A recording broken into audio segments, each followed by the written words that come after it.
Aliyah Boomer was born on January 6, 1988, the youngest of 4 sisters, and was nicknamed Lily by friends and family.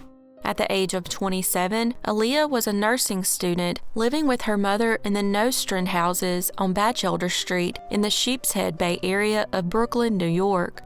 On August 15, 2005, Aliyah attended a barbecue at Prospect Park in Brooklyn, New York City with a friend. During the barbecue, Aliyah and her friend had an argument, so they left. Afterward, they went to a friend's house at 444 Columbia Street in the Red Hook housing projects.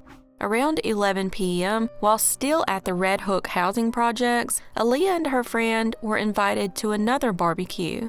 Aliyah agreed to go, but her friend declined. After that, Aliyah was never seen again and allegedly never arrived at the barbecue. Strangely, at 3 a.m., a call was made from her phone to her sister. However, her sister was asleep and didn't answer, and the caller didn't leave a message. When Aliyah didn't arrive home, her mother wasn't initially concerned because she was known to stay out all night. But 2 days later, on Sunday, August 15, 2015, she was reported missing after failing to show up to a family member's birthday celebration. 6 years later, in the fall of 2021, investigators received an interesting lead in the case. An anonymous letter showed up at her mother's home, postmarked from the Bronx. The letter claimed to be from someone who had an uncle who lived in apartment 2C on the first floor of the building Aliyah vanished from in 2015. The uncle, now deceased, said that Aliyah was hanging out on the 3rd floor but left to go on a drug run and never came back. The letter mentions the word Legg, which is slang for a drug run gone wrong. The letter also claims that everyone who lives in the building is aware of what happened. However, some speculate that the letter was just a ruse to throw off the investigation. As of 2023, Aliyah has never been found, and this case remains unsolved.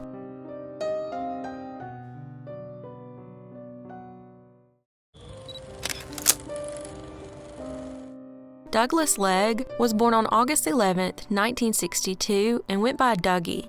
In 1971, 8-year-old Dougie and his immediate and extended family were spending their summer vacation at the San Antonio estate near Newcomb, New York, located in the Adirondack Mountains. The estate was owned by Dougie's mother's family, who bought the estate in 1953. The property was very large, consisting of 40 buildings and 24 rooms in the main lodge, making it an ideal place for the entire family to spend their vacation.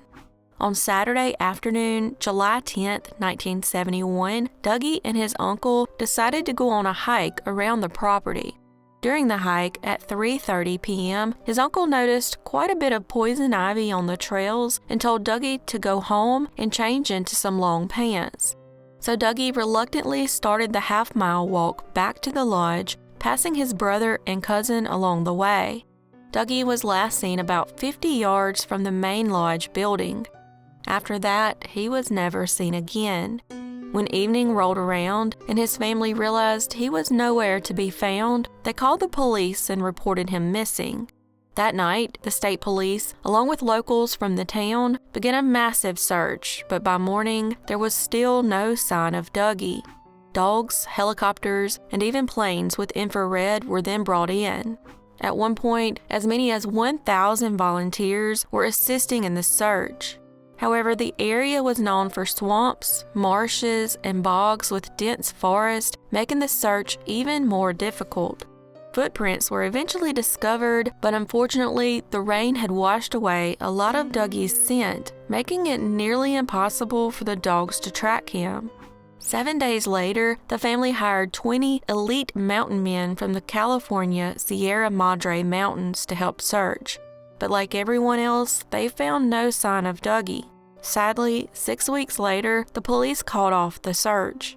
Police concluded that Dougie most likely got lost trying to return to his uncle and perished. However, they've never ruled out the possibility of foul play. In 1993, a woman came forward and claimed that Dougie had been kidnapped and murdered by a relative of hers, and his body was dumped into a lake in Lewis County. Investigators searched the dry lake bed but found nothing. Afterward, they learned that the woman was a psychiatric patient suffering from false memory syndrome. Around this time, a man came forward and reported that while hunting with a friend in 1973, he came across a small skull along with a partial skeleton. He had been chasing a deer across the peninsula that led to the island in Newcomb Lake when he found the remains. This location is about half a mile from the lodge. He said they didn't report it because he and his friend were on leave from the Navy for 4 days and were not supposed to be there. They finally came forward after hearing about the psychiatric patient's false story. He then took the investigators to the general area where he saw the remains, but nothing was found. The man appears credible, and it's believed the remains weren't found because so much time had passed. It also didn't help that he couldn't remember the exact spot.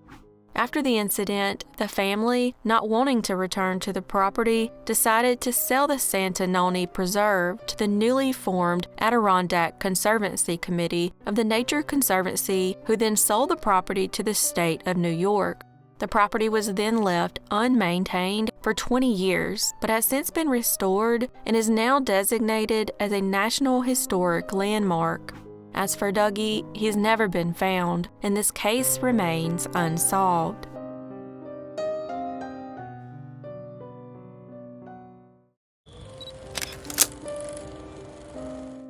Patricia Shea was born on June 20, 1938, in Brookline, Massachusetts, and went by Pat. Pat grew up in Rockaway Beach, New York, and was known for having a big heart and a caring nature. She was even known to take in stray cats and paid to have them spayed. At the age of 44, Pat lived in an apartment complex on Beach 107th Street and Shorefront Parkway in Rockaway Beach, Queens, New York. She was also employed at the building where she lived and had been a physician's assistant for Dr. Robert Baggiano for more than 15 years and worked as a volunteer ambulance squad. On July 25, 1982, Pat arrived home at about 10:30 p.m. after spending the weekend with a friend in upstate New York, where she attended a high school class reunion. As soon as she arrived home, her neighbor, Agnes Riordan, who was bedridden and disabled due to dementia and a series of strokes, called and asked for help changing some bandages. Pat agreed and made her way to the adjacent building between 11 and 11:15 p.m. Her friend, who was heading to his own apartment around the same time, spotted Pat heading toward her neighbor's. Sadly, she would never arrive back at her apartment. When Pat failed to show up for work the next day, her employer notified her family. At around 6 p.m., over 10 miles away, a jogger found her body in Brooklyn's Prospect Park, lying in some bushes about 10 feet from a bridle path at Center Drive, a road that cuts through the park. Pat had been strangled to death with a thin nylon cord. Her feet were bound and inside a garment bag, and a man's shirt was found lying next to her. She had basically been hogtied. Investigators found some indication that Pat had been in the trunk of a car before being dumped in the park. Investigators tracked Pat's movements back to her apartment and made a chilling discovery. Agnes, the elderly lady who asked for assistance, repeated to officers that the blonde man hurt Pat. She had clearly witnessed Pat's abduction, but due to her stroke, had trouble communicating. Since Agnes was bedridden, the only explanation is that the blonde man was in her apartment when Pat arrived. Could her call to Pat have actually been a plea for help? Did the man force Agnes to call as a way to lure Pat to the apartment, or did Pat stumble upon a burglary in progress? Unfortunately, the NYPD was never able to get additional information from Agnes, who would shake and cry at the mere mention of the incident. There was speculation that Pat's murder may have been connected to 4 other local women who were also strangled to death around the same time. Locals began to fear that a serial killer was loose in the area. However, detectives could never find a link between the women, mainly because the other women were prostitutes, unlike Pat. Furthermore, Pat was found fully clothed and had no evidence of being sexually assaulted. Many believe that Pat interrupted a burglary in progress and that the garment bag was possibly going to be used during the burglary, but when he was interrupted, he strangled Pat and dumped her body in the park. Much of the evidence in the case has since been lost or destroyed in a flood, except for the nylon rope. Multiple attempts over the years have been made to try and recover DNA from it, but those attempts have been unsuccessful. Investigators even had a person of interest in the case at one point, but the Brooklyn DA's office never brought the person to a grand jury to have them indicted. In 2021, investigators would receive an interesting twist in the case after reporter Carrie Murtha of the Wave newspaper in Rockaway wrote an article about the mysterious murder. 3 weeks after the article was published, the newspaper office received an anonymous letter naming the suspect. The letter used old computer paper and was addressed to Carrie. The letter said the killer was a police officer who was having an affair with Pat and lived in the area. He reportedly murdered her after she threatened to tell his wife about the affair. The detective went straight to the officer and his family and discovered that the officer's wife had since passed away, but found no facts to back up the claim. The cop, who is now retired, pointed to a family member as the likely culprit of the letter, whom he claimed to have had a falling out with. However, Carrie doesn't necessarily agree with the detective's conclusion and suspects the writer held on to the letter until the officer's wife was deceased before sending it. The officer also denied even knowing about the case, which is strange considering how publicized it was at the time. It's also interesting that Pat wasn't sexually assaulted, and this could fit the potential police officer theory. Plus, if the two were having an affair, he would likely have known when Pat was going to arrive home and that she regularly assisted Agnes. He could have easily gone to her apartment and forced her to call Pat. Sadly, these are only theories, and as of 2023, this case remains unsolved.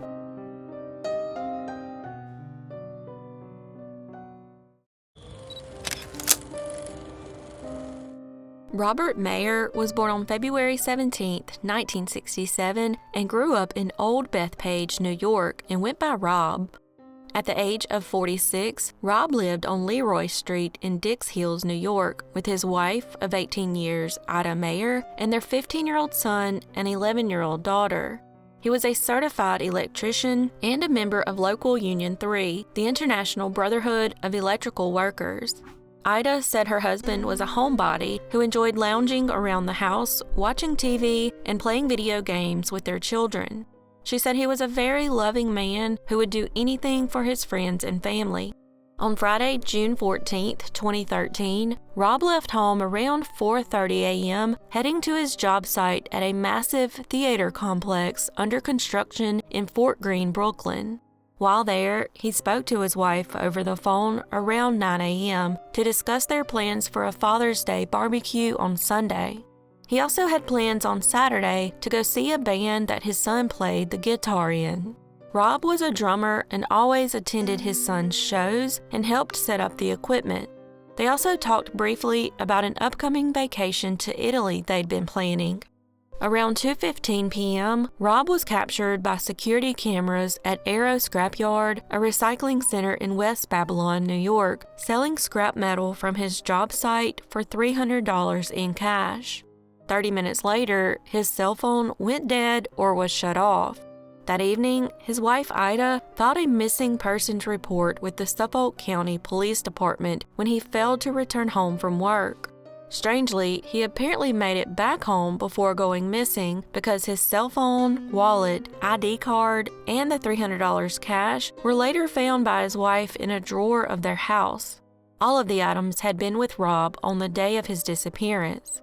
Also, on the day he went missing, a neighbor's security camera captured his car pulling into the driveway of the Mayer home at 2:41 p.m., but the footage didn't show who was in the car. The car left about 10 minutes later before his family returned home around 3 p.m. On June 15, 2013, around 8:30 p.m., his 2004 red Pontiac GTO was found abandoned in the Long Island Railroad's Deer Park Station parking lot at a local train station. Without security cameras, there was no footage of Rob or his car entering the station. Rob hadn't used the train station for years, and in fact, he very much disliked it due to the frequent thefts there. At times, he would even drive to relatives' homes in Queens and catch the subway in order to avoid the train. The keys were not inside the car, and according to his wife, the seat was adjusted for someone much shorter than him. The trunk, where he typically kept his tools, lunchbox, and water bottles, was also found empty, and instead, his lunchbox and water bottles were in the front seat. Ida also realized that his green mountain bike and shotgun were missing. Rob's cell phone last pinged several miles northwest of the train station to a tower off the Northern State Parkway near Melville, New York, at 1:45 p.m. the day he disappeared. By 2:45 p.m., his cell phone went dead or was shut off. According to his family, Rob had been struggling with prescription drug use for an accident that happened in the late 1990s. His mother said he had fallen from a roof at Elmhurst Hospital, landed on a pipe, broke every one of his ribs, and was put on pain medication. It's theorized that he was selling scrap metal to pay for pain pills. On the other hand, Ida believes that work-related problems or debt could be the reason for his disappearance. However, as of October 2023, Rob has never been found, and this case remains unsolved.